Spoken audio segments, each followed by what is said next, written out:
Buenos días, estimados amigos de CADEFI, pues los saludo de nueva cuenta con gusto. Yo soy su amigo Rolando Silva y el día de hoy vamos a platicar de un tema, bueno, casi siempre que uno expone piensa que son temas interesantes, me parece que este no es la excepción. Tiene que ver, por supuesto, con la seguridad social y la seguridad social vista desde un punto de vista que más como enfocado a la finalidad que al proceso que hacemos normalmente para obtenerla. Por lo regular estamos muy enfocados en el aspecto fiscal que tiene que ver con esta seguridad social, cómo se paga, quién lo paga, cuándo lo pago, cómo integro el salario, base de cotización, etcétera, las consecuencias del incumplimiento. Pero hay una parte que no es menos importante, que tiene que ver con las prestaciones. Obviamente prestaciones, régimen financiero, etcétera, en particular 3 ramas del seguro social. Vamos a hablar de varios aspectos, vamos a utilizar distintas fundamentaciones. La idea es hacer un recorrido sobre los seguros que tengo la percepción no son tan explorados o habitualmente no son tan explorados y sin embargo son temas con los que convivimos en el día a día y a veces la falta de conocimiento nos genera varias cosas. Uno, bueno, pues el incurrir en infracciones se pueden convertir por supuesto en dinero, y la otra que me parece que es más recurrente, la falta de conocimiento incluso de nosotros como trabajadores, donde no conocemos toda la sombrilla de protección o de beneficios que se encuentran y algunas que se van quedando en letra muerta por no darles uso, otros tantos que se tienen que actualizar, como el tema de las guarderías. Y la idea con esto es ir construyendo, ¿no? Ir construyendo un conocimiento un tanto más amplio, con un enfoque diferente, por supuesto que llevado a la práctica casi de inmediato. Vamos a hablar de la Constitución, del fundamento legal desde el 123, por supuesto, Ley Federal del Trabajo, de la Ley del Seguro Social. Todo esto brevemente para enfocarnos en el tema que parecía breve. Yo cuando estaba preparando el tema, primero pensaba como que estaba, vamos, definiendo las horas y me parecía que era algo que se podía pues abordar de una manera rápida o práctica, pero ya encontrando algunas cosas, recordando otras tantas, bueno, pues se puede hacer un tema un tanto extenso, entonces voy a intentar ser más objetivo e irme directamente a algunos temas y vamos a utilizar Ley del Seguro Social, el reglamento, por supuesto. Recordemos que hay varios reglamentos, casi siempre que hablamos de reglamento nos vamos a referir al que contiene todos estos aspectos de los que hablábamos, ¿no? El que rige de manera de afiliación, clasificación, fiscalización, etcétera, sin dejar de lado que tenemos, por ejemplo, un reglamento de prestaciones médicas poco explorado por nosotros, pero convivimos con él, como trabajadores. Hay ciertos temas que ahí son importantes y que tampoco se han actualizado, que creo que en algún momento va a ser necesario. Reglamento del servicio de guarderías, que también tiene algunos aspectos interesantes y que sobre todo ahora que estamos con algunos cambios y que también tuvo modificaciones recientes, vale la pena que revisar a qué se tiene derecho, cuáles son las consecuencias y también aquí las obligaciones que tienen los trabajadores, las y los trabajadores. Recordemos que aquí se están haciendo algunos cambios que tienen que ver también con estos temas, un tanto en pos de la equidad de género, ¿no? Ampliar los servicios que estaban limitados en alguno u otro sentido. Tenemos el tema del viudo, la viuda, concubino, concubina, concubinario, los temas para heredar las pensiones, de acceso a las guarderías. Hablaremos entonces guarderías y prestaciones sociales, que parecería el seguro más chiquito. Guarderías y prestaciones sociales, enfermedades y maternidad, que es amplio, por supuesto, es amplio, interesante. Enfermedades y guarderías y prestaciones sociales, enfermedades y maternidad, invalidez y vida, ¿no? Que cubren estos aspectos, invalidez y vida, y ya son estos 3 los que vamos a estar explorando: enfermedad y maternidad, guarderías, invalidez y vida. ¿Cuáles estamos dejando, no de lado, pero sí fuera de esta charla, de la plática del día de hoy? Riesgo de trabajo y todo lo que tiene que ver con RCB, con retiro y cesantía en edad avanzada y vejez, y no porque sean menos importantes, porque merecen, claro, que un segmento aparte, y además se ha platicado, ¿no? En varias ocasiones sobre estos. Voy a enfocarme en los que por lo regular no nos empapamos tanto, pero se pagan, ¿no? Se pagan. Y fíjense que como comentario al margen, y lo hemos platicado en alguna ocasión, todo este tema de los cambios por UMA, de esa sustitución, pues me parece que un tanto a medias, no terminada, no afinada, de la UMA por el salario mínimo, viene a traer repercusiones importantes, incluso para el propio Seguro Social. Esto va a ser más tangible cuando lo vayamos analizando. Vamos a estar ahora sí viendo varias veces las leyes, ¿no? Hay que leer un poco aquí. Creo que es importante tener el fundamento legal, como siempre. Aquí hay una presentación, esta está a su disposición ya en los bancos de información de CAEFI, y las leyes, ¿no? Las leyes y reglamentos que están todas en la página de la Cámara de Diputados, es la que normalmente utilizamos.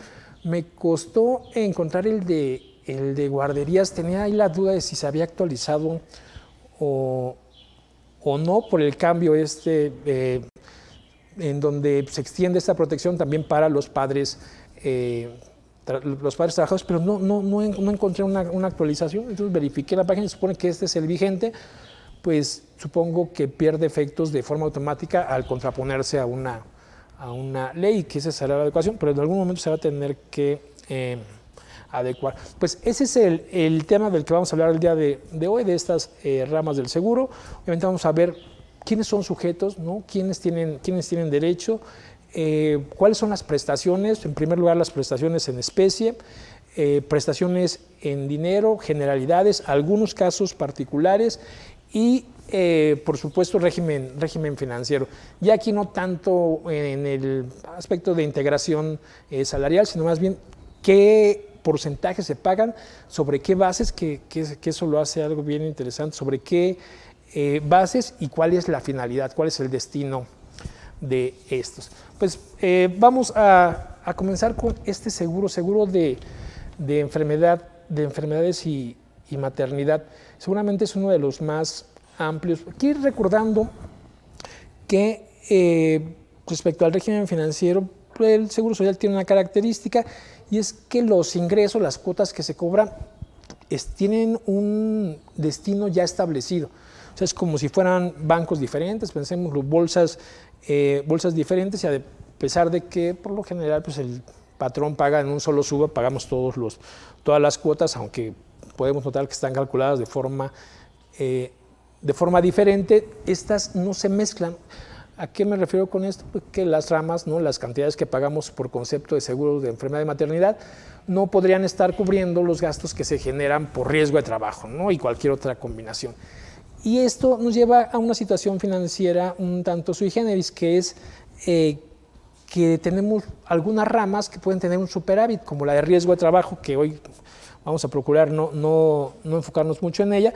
De riesgo de trabajo, que es una rama ganadora, tiene una tasa variable que es onerosa casi siempre, y pues se procura no hacer uso de esta por las consecuencias que conocemos. Se encarecen, ¿no? El usarlo hace que se encarezca, entonces de alguna manera se contiene el gasto. Sin embargo, el seguro de enfermedades y maternidad, que tendría que cubrir exactamente todo lo que no tiene que ver con un aspecto profesional, con un aspecto que esté vinculado al trabajo, es uno de los que tiene el gasto más fuerte, ¿no? Y por ejemplo está este tema de los permisos COVID, que se estuvieron fondeando con estas cuotas y que en algún momento pues ya fue imposible. Están entonces un seguro que por lo general está en déficit, que tiene que tener una suerte de subsidio bajo alguna circunstancia, porque no alcanza, ¿no? O sea, la cobertura, la cobranza que se hace, lo que se cobra a patrones y trabajadores, no es suficiente casi nunca para cubrirlo, a diferencia de otros servicios. Desde ahí parte un aspecto interesante.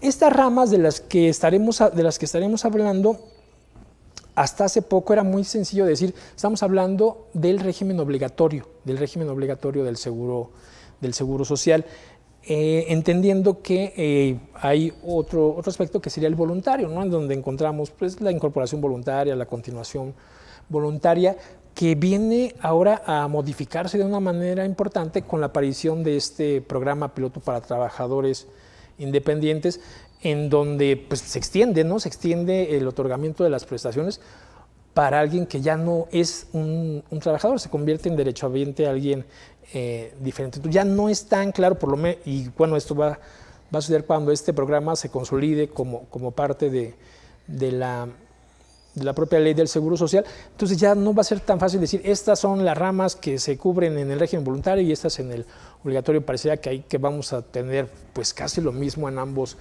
sentidos, sin ninguna posibilidad, por lo pronto, que se pueda observar de la desaparición. Había, e incluso vi una presentación, un anuncio sobre modalidad 40, que es la continuación voluntaria, tiene una finalidad totalmente casada con el tema de pensiones por retiro, sobre si iba a desaparecer o no. Ahí aclarar que no hay ni iniciativa ni una intención para que esto suceda. El cambio que se está percibiendo, a lo mejor el que ha generado esta duda, tiene que ver con una modificación que se hizo en el 2020, ¿no? Que se hizo 2020, finales del 19, cuando se modificaron algunas disposiciones que tienen que ver con las pensiones. Ya te digo que no voy a entrar de lleno a esto, pero hace que se modifiquen y que se vayan encareciendo algunas de las ramas hasta poder llegar al 15%. Bueno, pues esto obviamente va a tener una repercusión en la modalidad 40, pues la va a encarecer. ¿Y cuánto la encarece? Bueno, pues porcentajes importantes, al doble, en algún caso al triple, gradualmente. Entonces no hay una intención y creo que tampoco una posibilidad cercana para que esto desaparezca. Lejos de eso, creo que se va a mantener esta opción, pero sí se va a ir encareciendo, sí se va a ir encareciendo una cantidad importante con el paso de los años de aquí al 2030. Bueno, era el comentario sobre modalidad 40 y regresando a enfermedades y maternidad. ¿Quiénes tienen derecho? ¿Quiénes son sujetos a poderse beneficiar con ese servicio a las prestaciones? Pues bueno, en primer lugar, el trabajador, ¿no? El trabajador como tal, el asegurado. Y aquí, siempre que estemos viendo definiciones, nos estamos refiriendo a las del 5, ¿no? de la ley.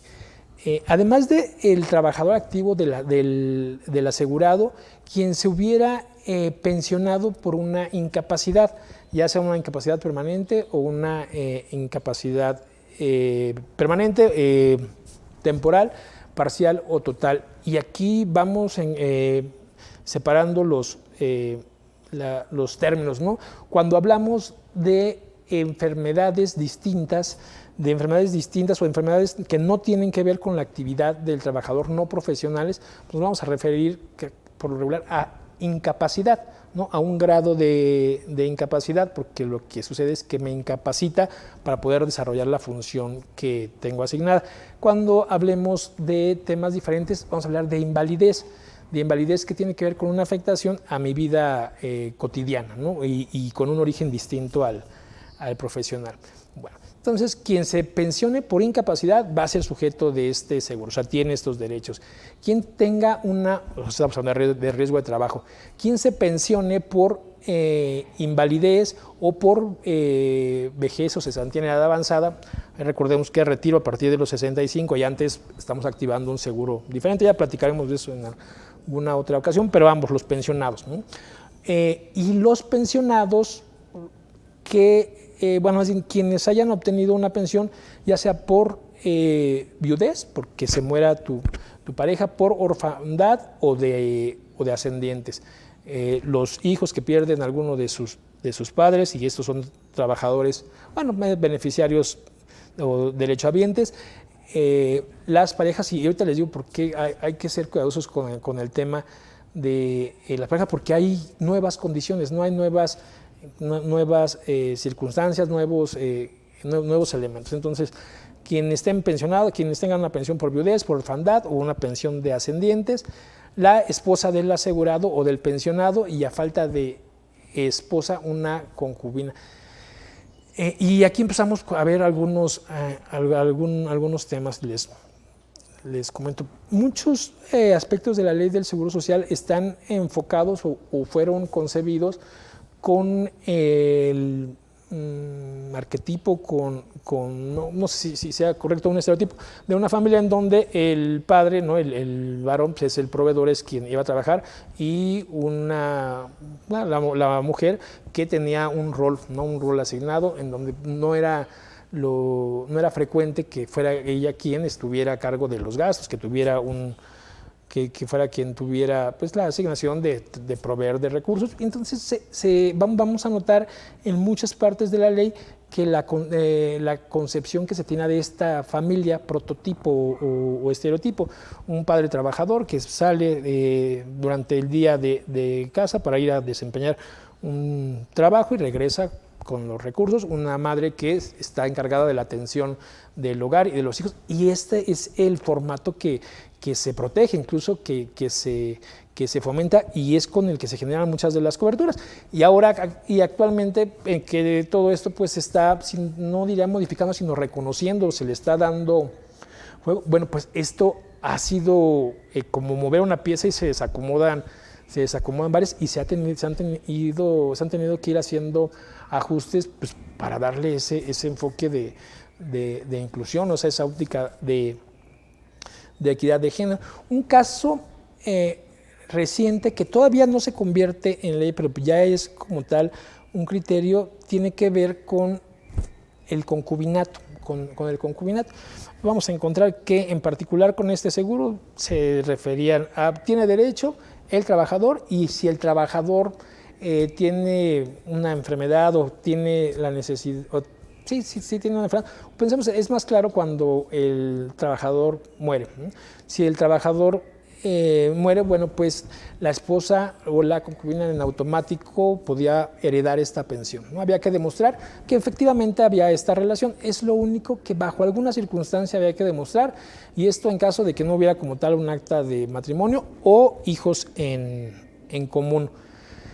Pero cuando esto sucedía de forma distinta, es decir, que era la mujer trabajadora quien obtenía una pensión o quien fallecía y generaba una pensión con los hijos, okay, pero en el caso de la pareja, cuando era un hombre, había un requisito adicional, incluso está todavía en la ley, se los voy a ir mostrando, un requisito adicional que señala pues, simplemente que para que el esposo, para no confundirme yo con los términos, no ustedes sino yo, que el esposo sí podía heredar la pensión siempre y cuando hubiera durante un periodo de tiempo dependido económicamente de la esposa. ¿Cómo era esto? Bueno, pues no tenía que estar registrado como trabajador, no tenía que tener algún ingreso comprobable. De otra forma, el esposo, el viudo, no podría heredar. No puede, incluso hoy aún sería complicado heredar esta pensión, pues claramente un acto de discriminación, una postura de discriminación. Son estas las partes que se están modificando y en donde hay varias iniciativas, incluso en este momento hay un proceso importante que se va a combinar seguramente con la Semana de la Seguridad Social en la Cámara de Diputados, donde se busca esto, que la trabajadora que fallece pues no tenga esta limitante para poder heredar con toda libertad una pensión en caso de que se diera el supuesto, y ya no limitado a una dependencia económica o no. Ese es uno de los casos, es como pues eso no va a suceder. Y otro que seguramente lo han escuchado, que tiene que ver con más de una pareja. Vamos a ver en la ley del Seguro Social que decía, los derechos son para el trabajador y su esposa o concubina. Y algunos de los requisitos era, bueno, pues que estén casados, ¿no? Que estén casados, o que tuvieran hijos en común, o que hubieran hecho vida de casados durante un periodo de tiempo. Y incluso lo marca de forma textual la ley, y dice, estos derechos son para la esposa y en caso de que no hubiera la figura de una esposa como tal, y se refiere así, con una esposa como tal, pues va a ser la concubina. Si hubiese varias concubinas, nadie se lo va a quedar. Entonces, o la esposa o la concubina. No había más. Y ahora la Corte, con un enfoque diferente, pues ha llegado a la conclusión de que es incorrecto, y que si alguien se vio, y pensemos, ¿no? Una persona tuvo un matrimonio y además tenía una relación de concubinato, ¿no? Un amante, y se refiere a los hombres, no la cubre. Y la Corte dice, güey, ¿por qué? ¿Por qué? No, o sea, esto más bien es parte de un señalamiento social que nada tiene que ver con el derecho o no, con la necesidad que debería de ser motivante o no de tener una pensión. Y se han tomado algunas decisiones que tienen que ver con cubrir a la esposa y también, en este caso, a una concubina, y debería de ser exactamente lo mismo en el caso de que la mujer fuera trabajadora y tuviera un esposo o una esposa y un concubinario o concubina adicional, se debería de ensanchar. Este tipo de modificaciones que en la teoría nos resultan fáciles y lógicas, tienen una consecuencia, y la consecuencia es financiera, que es muy caro, ¿no? Es muy caro. Se busca ir acotando los sujetos de algunos derechos, no de forma injusta, pero sí a lo estrictamente necesario, porque es costoso. O sea, estos casos crecen de manera exponencial. Se están haciendo entonces ajustes, tiene que ver con esto, incluso en guardias. Es un tanto raro entonces quiénes son los sujetos cuando tenemos este enfoque, y ahí nos vamos a dar cuenta que tenemos una ley pues ya que tiene que tener una actualización justo en ese sentido. El esposo del asegurado pensionado, y a falta de ese el concubinario que reúna los requisitos señalados, y en esta ley se señalan como requisitos la dependencia económica, que yo insisto no tendría que ser no tendría que ser un factor, o tendría que ser en ambos casos, ¿no? Por ahí también se acuerdan de este amparo del envidioso, que dice, oye, yo no tengo, pues es que no te toca, pero a él sí tiene, es injusto, y la solución a veces no era darle a los dos, es pues quítaselo a él, porque esa era la referencia. Entonces podríamos llegar a una conclusión de este tipo. Van a ser también sujetos de estas prestaciones, van a tener derecho a algunas de estas prestaciones los hijos del asegurado o del pensionado, o sea, de quien tenga un seguro o de quien ya se hubiera pensionado, y con esta limitante que nos lleva a los 16 años, no a la mayoría de edad, sino a los 16 años, por ejemplo, las pensiones por orfandad, hasta los 16 años de todos los hijos. Y en caso de que los hijos estuvieran estudiando dentro de como del programa público, que quiere decir el equivalente, después de los 16, el equivalente a la preparatoria, un equivalente a la preparatoria o al bachillerato, y luego a una licenciatura o a un estudio universitario, estos los van a cubrir hasta los 25 años. Varias precisiones, no tiene que ir en el nivel que corresponda a su edad, esa no es un requisito. Esto quiere decir que podría ser que alguien uno de los hijos esté estudiando la primaria, ¿no?, después de los 16 años, y eso no quiere decir que pierda el derecho. No hay una disposición a favor, y aquí recordemos, como siempre, que ante la duda la interpretación deberá ser la que más favorezca al trabajador por mera supletoriedad. Y lo que más favorece pues es la protección para los hijos. Y aquí hay una parte importante. ¿Qué pasa con los hijos que, pues, si bien ya no tienen 16 años y tampoco están estudiando, pero tienen alguna dificultad o algún grado, pensemos, de invalidez que no les permita, ¿no?, tener un proceso adecuado, pensemos alguna limitación de física o mental, alguna enfermedad que los lleve a esta situación, en donde a consideración de medicina en el trabajo se podría estar extendiendo el plazo, y aquí vamos a empezar a ver algún tema con la separación. Uno, si se extiende o no se extiende la pensión y hasta qué momento, y el otro que tiene que ver también con la atención médica, que esto resulta importante. No tiene mucho que nos tocó ver un caso en donde pues era una señora que tenía un hijo y el hijo tenía, no sé si algún retraso mental. El tema es que por una situación que le impedía, ¿no?, al muchacho, ya no era un niño, valerse por sí mismo, y además esto no iba a mejorar, era una situación definitiva, pensémoslo así. En cuanto la persona muere, ¿no?, muere la señora, se le retiran el servicio médico pues ya muchacho, ¿no? ya mayor de los 16 años y además no estudiante. Le retiran atención médica y esto, pues imagínense el caos que hubiera causado. Aquí hay disposiciones y vamos a verlas junto con el fundamento que nos llevan a que estas personas deben de tener al menos las prestaciones en especie, que es la atención médica.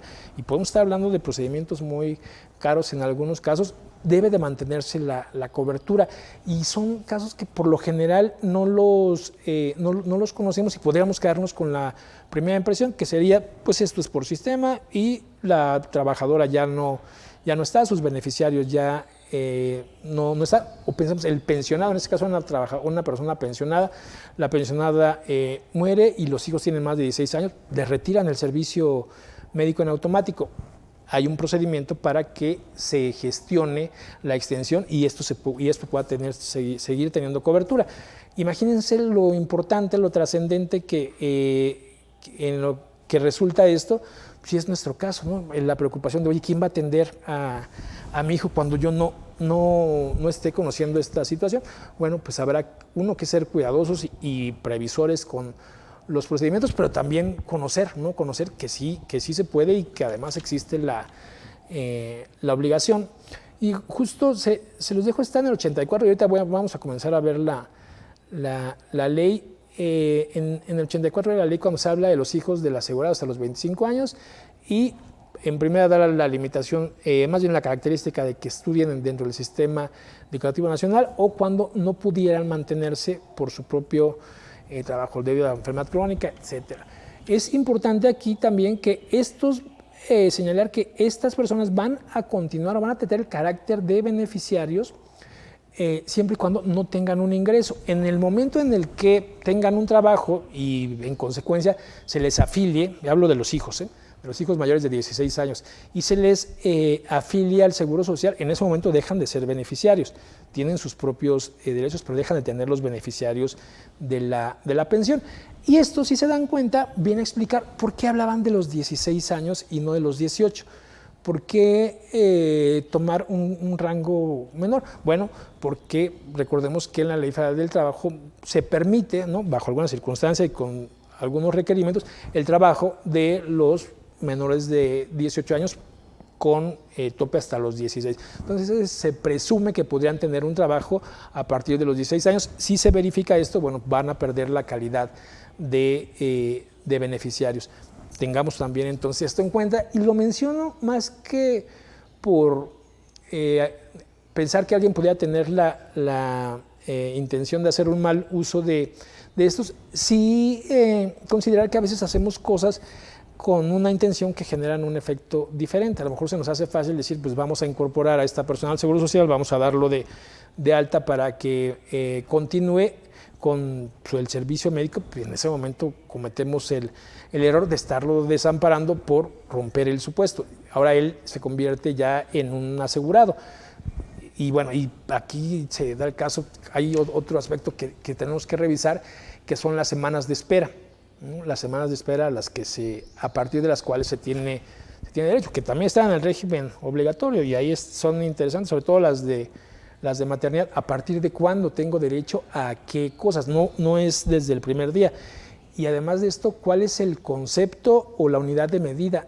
Y ahí lo vamos a estar revisando. Muy bien, y pues bueno, aprovechamos por supuesto, como es costumbre, para dar la bienvenida a nuestros amigos que nos acompañan a través del Facebook Live de KDFI.